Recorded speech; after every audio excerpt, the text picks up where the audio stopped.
ወጣቶች በዘመናችሁ ማድረግ ያለባችሁን አድርጉ። መቁረብ ካለባችሁ በዘመናችሁ ቁረቡ። ካልቆረባችሁ እግዚአብሔር ሲፈቅድ ነው የምቆርበው ይላል። እግዚአብሔርማ ሥጋዬን ያልበላ የዘላለም ሕይወት የለውም ማለት ይሄ እኮ ፈቅዷል ማለት ነው።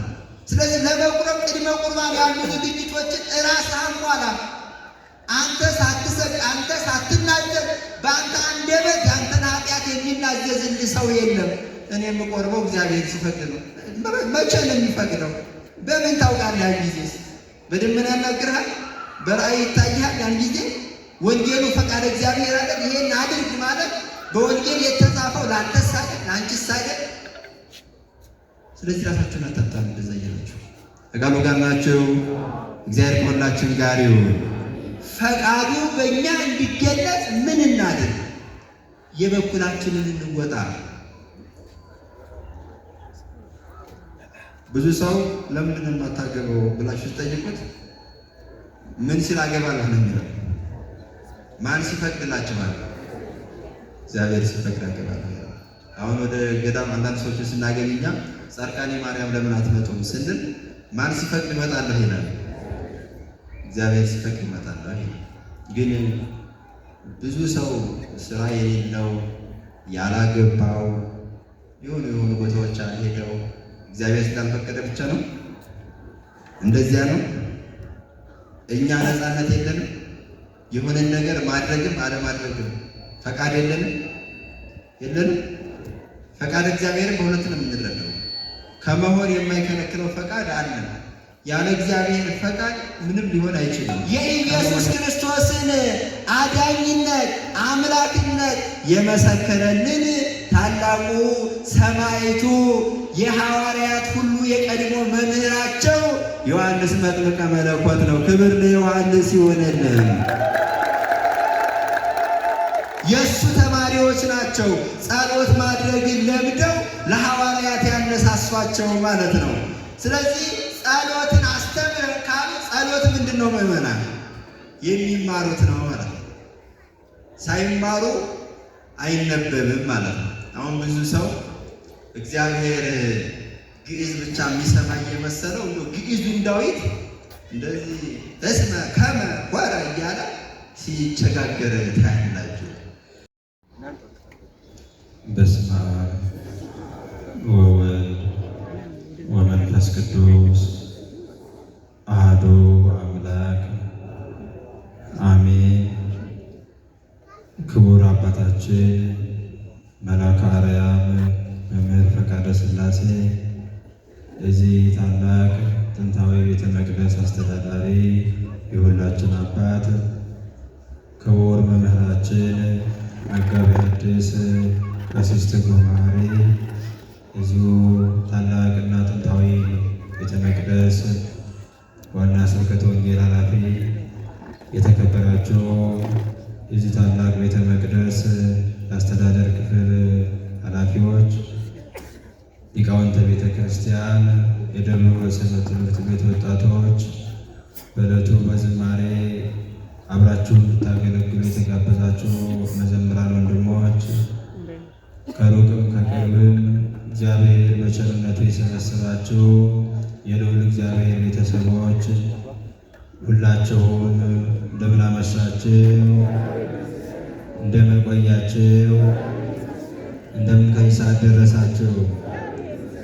ከዚህ ሰዓት ያደረሰን ከዚህም ስፍራ በቸርነቱ በልዩ በአባትነት ፍቅሩ የሰበሰበን አምላካችን መድኃኒታችን ልዑል እግዚአብሔር ስለማይነገር ቸርነቱ ስሙ ለዘላለም የተመሰገነ ይሁን።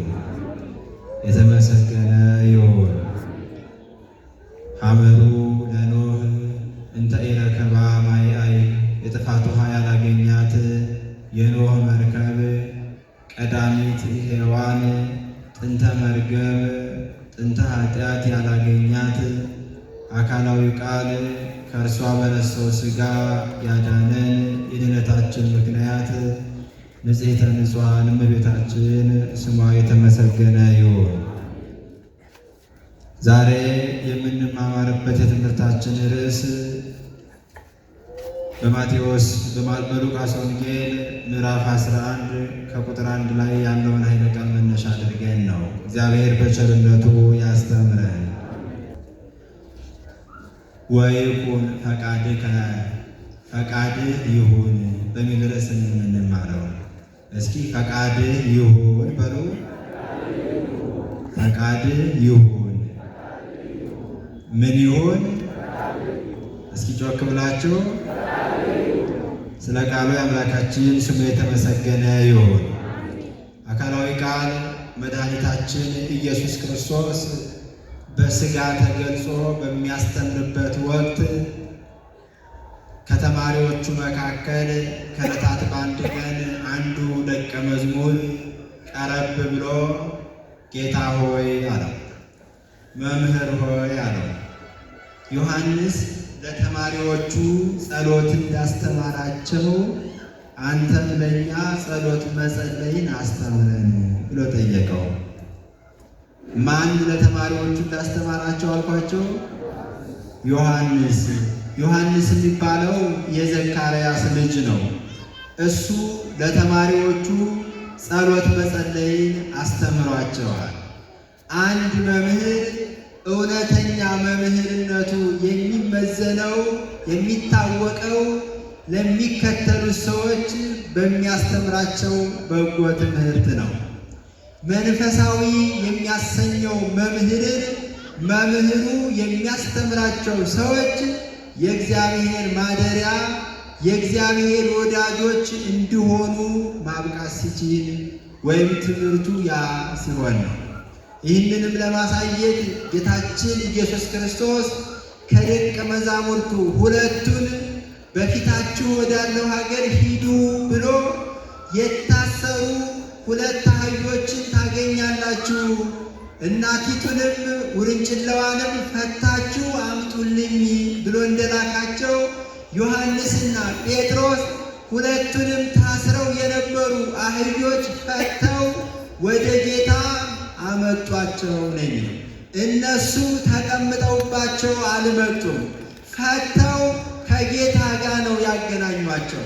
አንድ መምህርን በኃጢአት የታሰረ ሰውን ከዚያ በትምህርት እግዚአብሔር በሰጠው ክህነት ለይቶ እግዚአብሔርን እንዲወድ በዕለተ ዓርብ በመስቀል ላይ የክርስቶስን ክቡር መሥዋዕትነት የማዳን ሥራ እንዲያይ አድርጎ ተማሪዎቹን ተከታዮቹን ከክርስቶስ ጋር ካገናኘ እሱ እውነተኛ መምህር ይባላል። እውነተኛ መምህራንን በቸርነቱ ያድለን። ብዙ ጊዜ የምንሰብካችሁ እኛን እንድታደንቁን እያደረግን ነው ምዕመናን። ይሄ ቤተ ክርስቲያን አካባቢ የምንገኝ ሰዎች ድክመታችን ነው። ብዙ ጊዜ መምህራኑ እናንተም ታደንቃላችሁ፣ ትነቅፋላችሁ። መምህራን ስራቸው ሰው የእግዚአብሔርን ስራ እንዲያደንቅ ማድረግ ነው። እኛ ጋር እንድትቀሩ አይደለም። ልባችሁ እግዚአብሔርን እንዲወድ፣ አንደበታችሁ የእግዚአብሔርን ስራ እንዲያደንቅ ማድረግ ነው የኛ ስራ። ስለዚህ ዮሐንስ ለተማሪዎቹ ጸሎትን አስተምሯቸው ነበር። የዮሐንስ ደቀ መዛሙርት ስለ ጸሎት ተምረው ነበር። ስለዚህ እነዚያ ሲጸልዩ የጌታ ተማሪዎች ደግሞ አያቸው፣ ሁለቱ ተማማሩ ማለት ነው። የዮሐንስ ተማሪዎች ለጌታ ተማሪዎች በጸሎት እንዲቀኑ አደረጓቸው። ለመጸለይ ምክንያት ሆኗቸው። ለበጎ ነገር ምክንያት መሆን ተገቢ ነው። ዛሬ ብዙዎቻችሁ ለወንድሞቻችሁ የምን ምክንያት ናችሁ? የምን ምክንያት ናችሁ? ብዙ ሴቶች እህቶቻችን ለብዙ ወንድሞቻችሁ የምን ምክንያት ናቸው? ይታወቃል እኮ ሕይወታችን። ወንድማችን ከወደቀበት እንዲነሳ ምክንያት ልንሆነው ይገባል። ክርስቲያኑ ክርስቲያን እንዲወድቅ ምክንያት መሆን የለበትም። እግዚአብሔር ወልድ ከ99 በጎቹ መካከል ከመቶዎቹ መካከል አንዱ ስለጠፋ ነው እሱን ፍለጋ የሄደው። የሌለውን አካል የሥጋን አካሉ ያደረገው ዛሬ አንቺ ስላሰናከልሽው ስለ አንዱ ሰው ነው። የሌለውን ባሕሪ ያደረገው የማይሞተው የሞተው የማያዝነው ተከዘት ነፍሴ እስከ ለሞት ብሎ ያዘነው ኢየሱስ ክርስቶስ ዛሬ አንተ ያሰናከልከው ወንድምህን የእሱ ማደሪያ ለማድረግ ነው። ስለዚህ ለመዳን ምክንያት ልንሆን ይገባናል። ለመጸለይ ምክንያት ልንሆን ይገባናል። ጌታችን ኢየሱስ ክርስቶስ በቅዱስ ወንጌል ላይ ማርቆስ 9 ቁጥር 42 ላይ ሲያስተምር እንዲህ ይላል፣ በእኔም ከሚያምኑት ከነዚህ ከታናናሾቹ ወንድሞች መካከል አንዱን የሚያሰናክል የወፍጮ ድንጋይ በአንገቱ ላይ ታስሮ ወደ ባሕር ቢጥሉት ይሻለው ነበር ይላል። ሰውን ማሰናከል ተገቢ አይደለም። አንዱን ያሰናከለ ሰው በገሃነም የሚፈረድበት ፍርድ የወር ፍርድ፣ የሳምንት ፍርድ አይደለም፣ በቃል አይገለጽም። ስለዚህ ለወንድሞቻችሁ የመበርታት ምክንያት ሁኑ። ኢየሱስ ክርስቶስ ያስተማረን ይሄንን ነው። የዮሐንስ ደቀ መዛሙርት ለጌታ ተማሪዎች ያስተማሩት ይሄንን ነው። የሰማችሁ ነው ምእመናን። ጸሎትን ካነሳን አንዲት ነገር እንበል። ሊቁ ዮሐንስ አፈወርቅ እንዲህ ይላል፣ ጸሎትሰ መድኃኒቱ ውእቱ ወአሰሳሪ ኩሉ ኃጣውእ ይላል። ጸሎት ምንድን ነው ትለኝ እንደሆነ ይላል ዮሐንስ፣ ጸሎት ማለት መድኃኒት ነው። ወአሰሳሪ ኩሉ ኃጣውእ ኃጢአትን ሁሉ የሚያስወግድ ወፈውስ ለኩሎን ኃጣውእ ወአቃቤ ሥራይ ለኩሎን ኃጣውእ ለተለያዩ ኃጢአቶች ፍቱን የሆነ መድኃኒት ነው ይላል።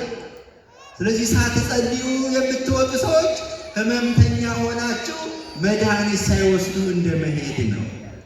መድኃኒት መውሰድ እያለበት መድኃኒት ሳይወስድ የወጣ ሰው በየትኛው ሰዓት ሕመሙ ጸንቶ እንደሚገድለው አያውቅም።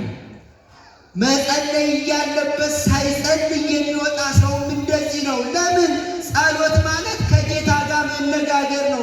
ይሄ ደግሞ የሚያስጎመጅ ነው። አሁን በእውነቱ በዚህ ዓለም ካሉ ታላላቅ ነገሥታት መካከል አንዱ ጠዋት ላናግራችሁ ከእናንተ ጋር ጊዜ ላሳልፍ ቢለን ያችን ሰዓት ተግተን ነበር የምንጠብቃት፣ ወደን ነበር፣ ነቅተን ነበር ያንን ትልቅ ባለስልጣን ልናናግረው የምንችለው። እግዚአብሔር ግን ከነገሥታት ሁሉ በላይ ነው፣ ከባለጸጎች ሁሉ በላይ ነው። ስሙ ለዘላለም የተመሰገነ ይሆንልን። ስለዚህ ጸሎት ማለት ከጌታ ጋር መነጋገር ነው። የኃጢአት ሁሉ ፈውስ ነው፣ መድኃኒት ነው። አባ ጊዮርጊስ ዘጋስጫ ምንድን ብለው ነግረውናል? እነሰ ይጼልዩ ወትረ ይትሜለቁ ውስተ ህሊና እግዚአብሔር። ዘወትር የሚጸልዩ ሰዎች ዘወትር በእግዚአብሔር ልብ በምሕረት ይታሰባሉ፣ በበጎነት ይታሰባሉ፣ በይቅርታ ይታሰባሉ ይላል። አምላካችን በይቅርታ ሁላችንን የሚያስበን። ስለዚህ የዮሐንስ ደቀ መዛሙርት ከጌታ ተማሪዎች አስቀድመው ስለ ጸሎት ከዮሐንስ ተምረው ነበር። መጥተው የዮሐንስ ተማሪዎች ሲያደርጉ ያዩትን የጌታ ተማሪዎች መሐረነ ጸሎተ፣ አቤቱ ጸሎትን አስተምረን ብለው ነገሩት ይላል። ዮሐንስ የሚባለው እግዚአብሔር ስለ እርሱ እንደነገረን በወንጌል ሴቶች ከወለዷቸው መካከል የሚመስለው የሌለ የወልደ እግዚአብሔርን ክቡር ቅዱስ መሥዋዕት መሆን የኦሪቱ ፍጻሜ እሱ እንደሆነ በእነ አሮን ዘመን የነበረው ሁሉ ሥርዓት ፍጻሜው በዕለተ ዓርብ በክርስቶስ አማናዊነቱን እንደሚያገኝ የነገረን። የሰማችሁ ነው ምእመናን? ይሰማል? ከቃሉ ጋር ናችሁ? እግዚአብሔር ከሁላችን ጋር ይሁን። ዮሐንስ ጌታን ሲያጠምቅ መጽሐፍ እንደነገረን እጁን በጌታ ራስ ላይ አኖረን የምንለው አይደል? ወገሰሰ ርእሶ እንተ ኢትትገሰስ፣ የማትዳሰስ ራሱ ምን አለ ነው የምንለው? የማትዳሰስ ራሱን ዳሰሰ።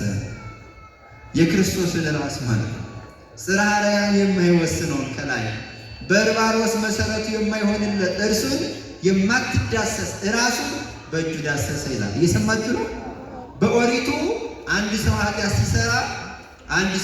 ሲሰራ ሁለት በጎች ይመጣሉ። ስንት በጎች? ሁለት በጎች። ሁለቱ በጎች ይመጡና ሰውየው ኃጢአት የሰራው ሰው እጁን በበጉ ራስ ላይ ያኖራል። ይሰማችኋል? ከዚያ በኋላ ሰውየው ኃጢአቱ ተሰረየለት ይባላል። እንዴት ሆኖ? የሰውየው ኃጢአት በበጉ ላይ ያረፈ ማለት ነው። ያ በጉ የሰውየውን ኃጢአት ይሸከማል። በጎቹ ስንት ናቸው? ሁለት። አንደኛው በግ ቤተ መቅደሱ በር ላይ ባለው መሰዊያ ታርዶ ይቃጠላል፣ መስዋዕት ይሆናል። አንደኛው በግ ይለቀቅና ወደ ምድረ በዳ ይሄዳል። ሰውየው ከኃጢአት ይነጻል ወይም ከጊዜያዊ ቅጣት ይድናል ማለት ነው። ይሄ በግ የተሰዋና ያልተሰዋ ሁለት ናቸው። ዮሐንስ ስለ ኢየሱስ ክርስቶስ እነሆ የእግዚአብሔር በግ ብሎ በጣቱ ጠቁሞ ነገራቸው ለአይሁድ። የማን በግ አለ? የማን በግ ነው ያለው? ጌታ ነው። የማን በግ ነው ያለው? የእግዚአብሔር በግ እነሆ አለ። የዓለሙን ኃጢአት ምን የሚል አለ? ምን የሚያደርግ አለ? የሚያስወግድ። ያ በእነ አሮን ዘመን ሁለት በጎች ቀርበው አንዱ ተሰውቶ አንዱ ወደ ምድረ በዳ ተለቆ የሰውየውን ኃጢአት ከጊዜያዊነት ቢሆን ያስወግዳል። ያስወግድም? ያስወግዳል። ሰውየው በዚያ ምክንያት ነፃ ነው የሚባለው። ከኃጢአት ተለየ ይባላል። ከዕዳው ለጊዜው ከሚያስፈርድበት ማለት ነው። ኃጢአቱን ማን ተሸክሞለት? ማን ተሸክሞለት? በጉ ማለት ነው። ዮሐንስ ታዲያ ለአይሁድ ምን አላቸው? ኢየሱስ ክርስቶስን እነሆ የማን በግ አላቸው? የዓለሙን ኃጢአት ምን የሚያደርግ አላቸው? የሚያስወግድ ካለ በኋላ በዮርዳኖስ ሲያጠምቀው እጁን በማን ላይ ጫነ? በማን ላይ ጫነ? ምን ብሎ በተናገረው ላይ የእግዚአብሔር በግ ብሎ በተናገረው በክርስቶስ ራስ ላይ ዮሐንስ ምኑን ጫነ? እጁን። የቀድሞው ሊቀ ካህናት የሰውየውን ኃጢአት በበጉ ላይ ለማሸከም በበጉ ላይ ምን ያደርግ ነበር? በበጉ ራስ ላይ እጁን ይጭን ነበር ማለት ነው። ከዚያ በኋላ በጉ አንደኛው ሲታረድ፣ አንደኛው ደግሞ ወደ ምድረ በዳ ይለቀቅ ነበር። ሁለቱንም በጎች ዮሐንስ በራሱ ላይ እጁን ያስቀመጠበት ኢየሱስ ክርስቶስ ይወክላቸዋል። ምን ማለት ነው?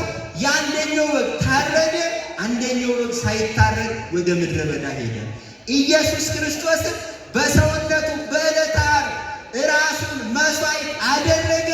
እንደ በግ በሚሸልተው ፊት የማይናገር ብሎ መጽሐፍ እንደተናገረለት በዕለተ ዓርብ ኢየሱስ ክርስቶስ ስለ ሁላችን እንደተሰዋው በግ ስለ ሁላችን ኃጢአት መስዋዕት ሆነ ማለት ነው።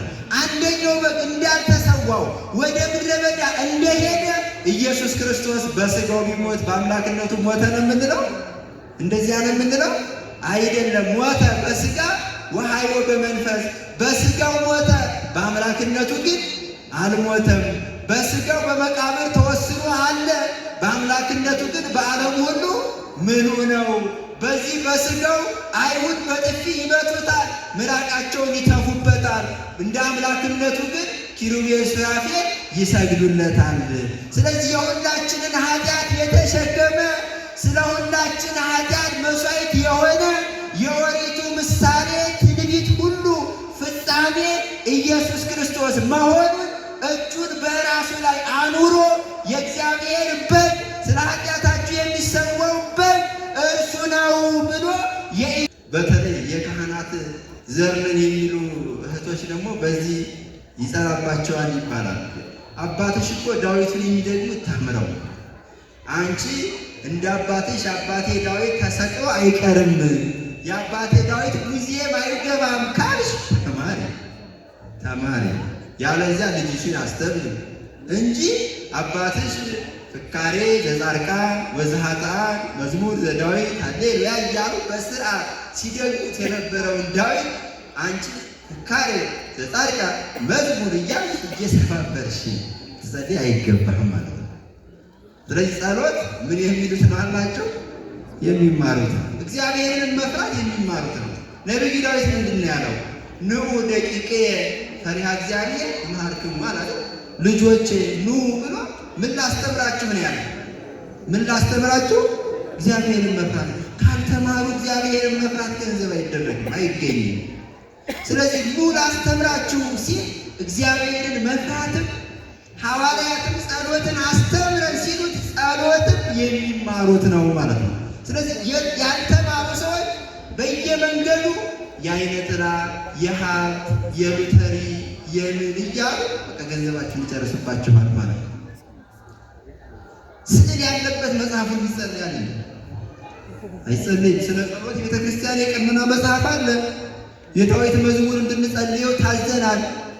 የዳዊትን መዝሙር የሚጸልይ ሰው ስላልያዝነው ነው እንጂ እጅግ ብዙ ነው ክብሩ በእውነቱ።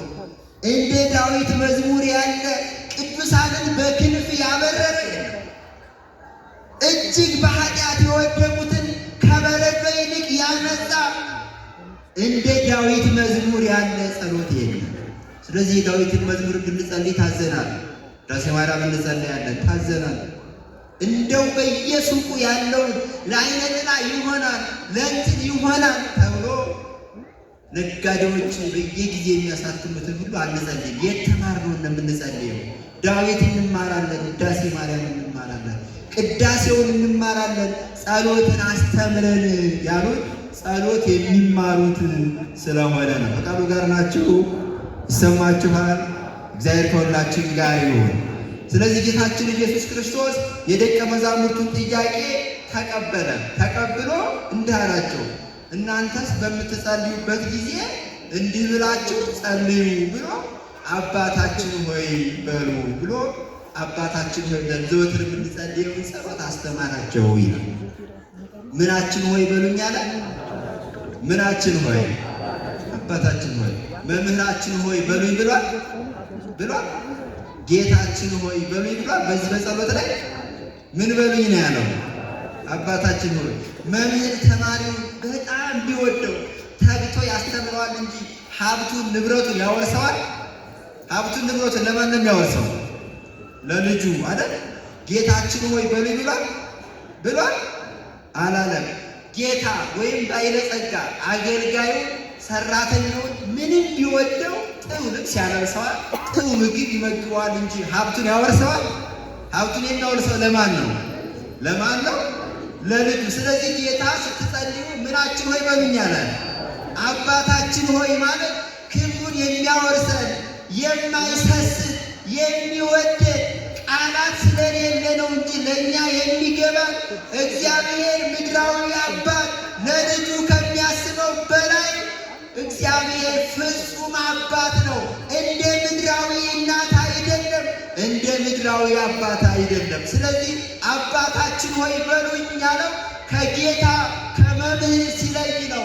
መምህር ጌታ ለተማሪው ለአገልጋዩ ሀብቱን አያወርስም፣ ንብረቱን አያወርስም፣ ለልጁ ነው የሚያወርሰው። እግዚአብሔርም ዘላለማዊ ሀብቱን ዘላለማዊ ርስቱን በልጁ በኢየሱስ ክርስቶስ ልጆች ላደረጋቸው ለክርስቲያኖች ብቻ ስለሚያወርስ አባታችን ሆይ ብላችሁ ጸልዩ ብሎ ጸሎትን አስተማራቸው ይላል። ስሙ የተመሰገነ ይሁንልን።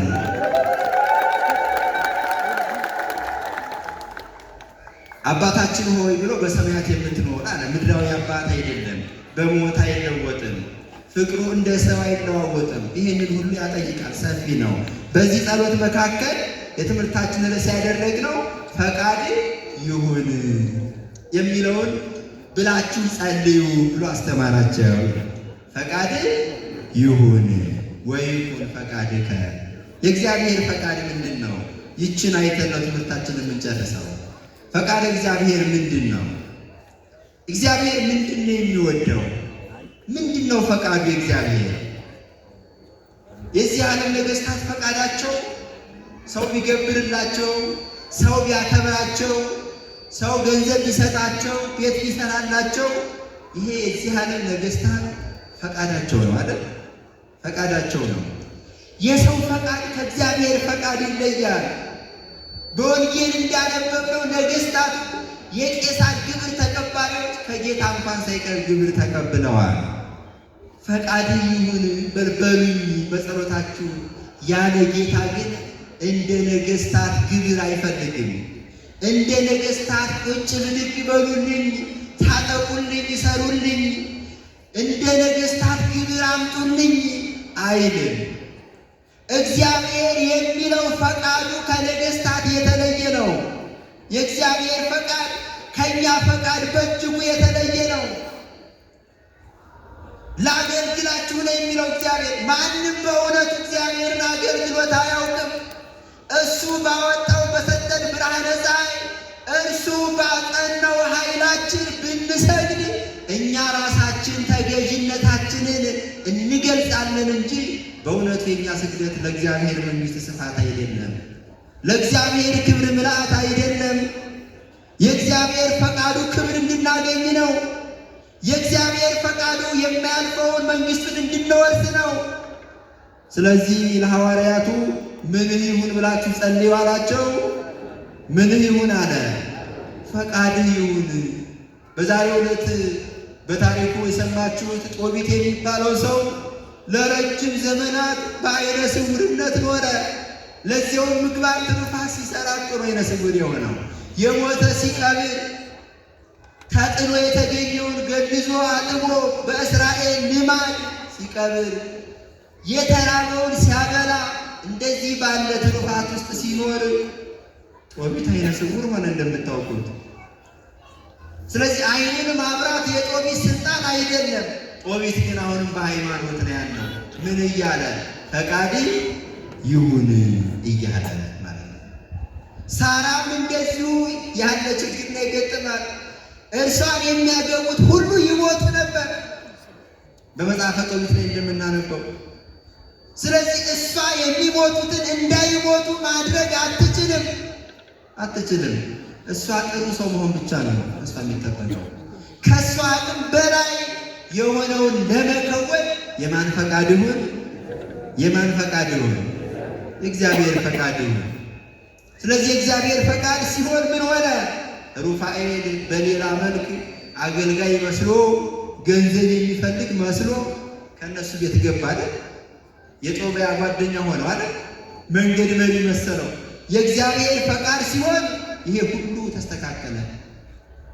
እስከ ዛሬ በደጃቸው በአጠገባቸው የነበረው አሳ የእግዚአብሔር ፈቃድ ሲሆን ለሷም ለዘመናት ባሮቿን ሲገድባት የነበረውን አስማንዴዎስ የሚባለውን ሰይጣን ከጭኗ ላይ የሚያስወግድ ሆነ። እግዚአብሔር ፈቃድ ሲሆን ጦቢትንም ለዘመናት የነበረበትን ያን ዓይነ ስውርነቱን የሚያስወግድለት ሆነ። የእግዚአብሔር ፈቃድ ሲሆን መልአኩ ሩፋኤል አገልጋይ ሆኖ በእነሱ ቤት ተገለጸ ማለት ነው። ስለዚህ እኛ ክርስቲያኖች ምን እናድርግ? የእግዚአብሔር ፈቃድ በእኛ ሕይወት እንዲገለጽ ከመሆን የማይከለክለው አለ። መጥፎ ሰው ይሰራል፣ እግዚአብሔር ኃይሉን ሽባ ማድረግ ይችላል። ቃኤል አቤልን ሲገድል እግዚአብሔር በምልአት የለም? አያይም? አያውቅም?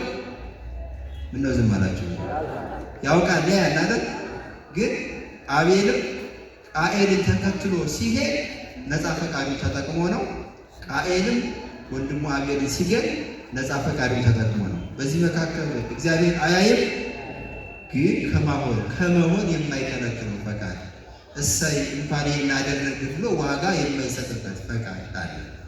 እኛ የምንማረው ፈቃድ ይሁን ብላችሁ ጸልዩ ብሎ ጌታ ያስተማረው ግን በማድረጋችን ክብር የምናገኝበት እግዚአብሔር እንደ ሙሴ አስተንፈስ ካለ ነፍሴ ልቤን ደስ ታሰኝሃት ብሎ ደስ የሚሰኝበትን ፈቃድ ነው።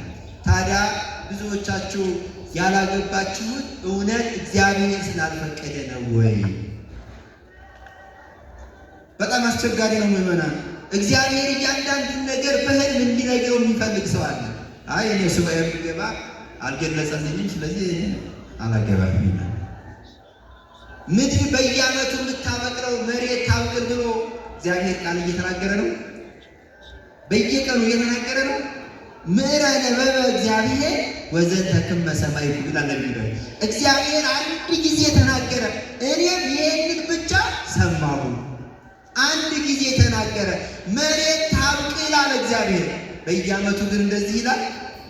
ይኸው አንድ ጊዜ የተናገረው የሰጠው ትእዛዝ ምድር ዝናብ ባገኘች ቁጥር ስታበቅል ትበላለች ማለት ነው። ለአዳም ሔዋንን ሰጠው፣ ወደዳት። ለትኩነኒ ብእሲቴ ሚስቴ ትሁነኝ አለ። ይሄ ለሁሉም ወንዶች እግዚአብሔር ማግባት ፍላጎት ላላቸው ፈቃዱ ላላቸው ሰዎች ሁሉ ለሁሉም ሰው ሚስትን እንደሰጠ ሁሉም ሰው የወደደው አዳም ሔዋንን ወዶ ሚስቴ ትሁነኝ ብሎ እንዳገባት ሁሉ ሁሉም ሰው እቺ ሚስቴ ልትሆነኝ ትገባለች ብሎ ምግባሯን ሃይማኖቷን የወደደላትን ሊያገባ እግዚአብሔር ፈቃድ ነው ማለት ነው። ስለዚህ እግዚአብሔር በየቀኑ በራእይ እንዲነግራችሁ የምትፈልጉ ሰዎች ልትማሩ ይገባል። በየቀኑ አይናገራችሁም ለእናንተ። አንድ ጊዜ ለሔዋን የሰጠው አንድ ጊዜ እስከ ዓለም ፍጻሜ ለሚነሱት የተሰጠ ነው። አንድ ጊዜ ውሃ ተሐዋስያንን ያስገኝ ብሎ ለባሕር አንድ ጊዜ እግዚአብሔር ያዘዘው ትእዛዝ እስከ ዓለም ፍጻሜ ድረስ ባሕር ካለ ከባሕር ተሐዋስያን በደመ ነፍስ ሕያዋን ሆነው የሚኖሩ ፍጥረታት አሳው አዘጉባን ሲገኝ ይኖራል እንጂ ባሕር ዛሬም ቃልን ስላላሰማህ እነዚህን ፍጥረታት አላስገኝም ብላ አታውቅም ማለት ነው። ስለዚህ እግዚአብሔር ፈቃድ ይሄ ነው ማለት ነው። በጥንተ ፍጥረት የተነገረው ነው ማለት ነው። እኛ ግን ፈቃድ ይሁን የምንለው ባልቻልነው ነገር ነው። በምንችለው በፈቃድ እግዚአብሔር አናሳብ። እግዚአብሔር ስላልፈቀደ ነው አትበሉ። በመጨረሻ ቅድም ያልኳችሁን ነው የምናየው። እኛ ባልቻልነው ነገር የማን ፈቃድ ይሁን? የእግዚአብሔር ፈቃድ ይሁን። እኛ ባልቻልነው ማለት ነው። ጦቢት ዓይኑ ታወረ፣ ምንም ማድረግ አይችልም። ስለዚህ እሱ ጸሎቱን እያደረገ መኖር ነው። ዓይኑን ማብራት ግን የማን ፈቃድ ሲሆን ነው? እግዚአብሔር ፈቃድ ሲሆን ነው። እግዚአብሔር ፈቃድ ሲሆን ነው። ይሄ ያቺ በማቴዎስ ወንጌል ላይ ተጽፋ የምናገኛት ደም ይፈሳት የነበረችዋ ሴት በዚህ ዓለም ያሉ ባለመድኃኒቶች ጋር ሁሉ ሄደች። ገንዘቧን ሁሉ ሰጥታ ጨረሰች። ባለመድኃኒቶች ሁሉ እሷን ማዳን አልተቻላቸውም። ስለዚህ እሷ የማን ፈቃድ ይሁን? እሷን ለማዳን ነው። የማን ፈቃድ ይሁን? እግዚአብሔር ፈቃድ ይሁን። በጣም ብዙ ያልቻልናቸው አሉ እኮ በእኛም ሕይወት ሞክረን ለመውጣት ያልቻልናቸው አሉ። ሱሶች አሉ፣ የልማድ ኃጢአቶች አሉ።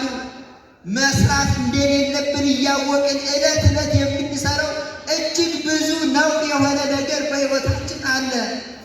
ሞክረን ደክመን አቅደን ያልተሳካልን ሲሆን የማን ፈቃድ ይሁን? የማን ፈቃድ ይሁን? ስለዚህ ጌታ ምንን ይሁን ብላችሁ ጸልዩ አለ። ፈቃድህ ይሁን ብላችሁ ጸልዩ አለ። እግዚአብሔር በእኛ እንዲያድርብን ከእኛ የሚጠበቀውን እናድርግ።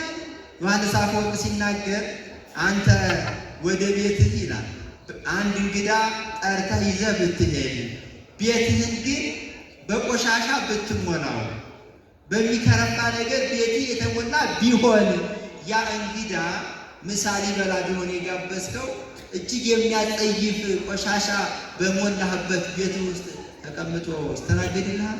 ይስተናገዳል? ይስተናገዳል? አይስተናገድም። እግዚአብሔርም እንደዚህ ነው። እደርብኝ ማለት ብቻ ሳይሆን እግዚአብሔር ምን ይወዳል የሚለውን ከመጽሐፍ ተምሮ ፈቃድ እግዚአብሔር በሕይወት መተግበር ይገባል ማለት ነው። እግዚአብሔር ተቀያሚ ነው? ተቀያሚ ነው? እግዚአብሔር አይቀየምም። ስለዚህ ቂም ይወዳል? አይወድም ማለት ነው። እያን የምንዘረዝራቸው ስለ ፈቃድ እግዚአብሔር የተማርናቸው ስንተገብር ያን ጊዜ እደርብን ስንለው ማደር የማን ፈቃድ ይሆናል? የእግዚአብሔር ፈቃድ ይሆናል ማለት ነው። በዛሬው ዕለት የምናየው ይሄንን ነው። የእግዚአብሔር ፈቃድ ሲሆን ሁሉም ነገር በነጾሚት የተስተካከለ፣ እነሱ ግን የሚጠበቅባቸውን ሁሉ በዘመናቸው የከወኑ ያደረጉ ነበሩ ማለት ነው። በመጨረሻ በዚህ በዜና አበው ላይ አንድ ትልቅ ታሪክ ተመዝግቦ እናገኛለን። እየሰማችሁ ነው። 2 ብረት ድስቶች ላልዜናበው በ2 ድስቶች ላይ ውሃ ብትሞላ እነዚያ 2ቱንም ድስቶች ወስደን ከምድጃ ላይ ብትጥዳቸው አንደኛውን ምድጃ እሳት ብታነድበት ያኛው ውሃው ይፈላል አይደል? ይሰማችኋል? ውሃው ይፈላል አይደል? ያኛው ደግሞ ቀዝቃዛ ነው።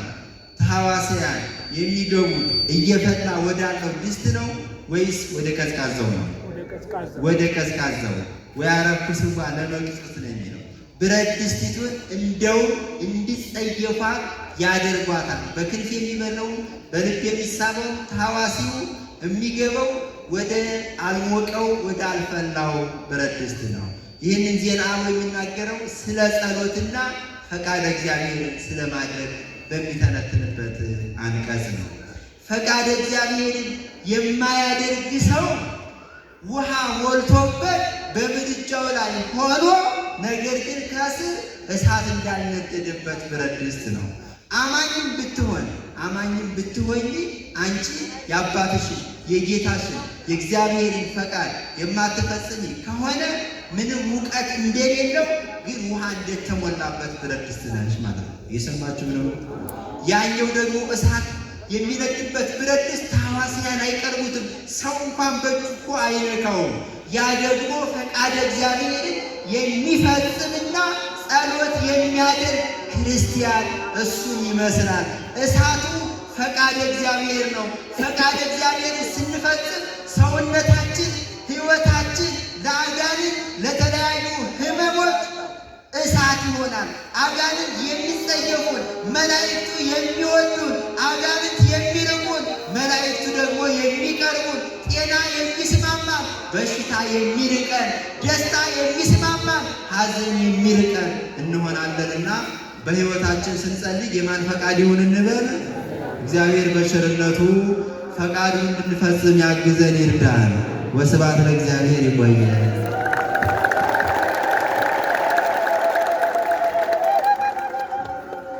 በእውነት ሊቀ ሊቃውንት ነቢየ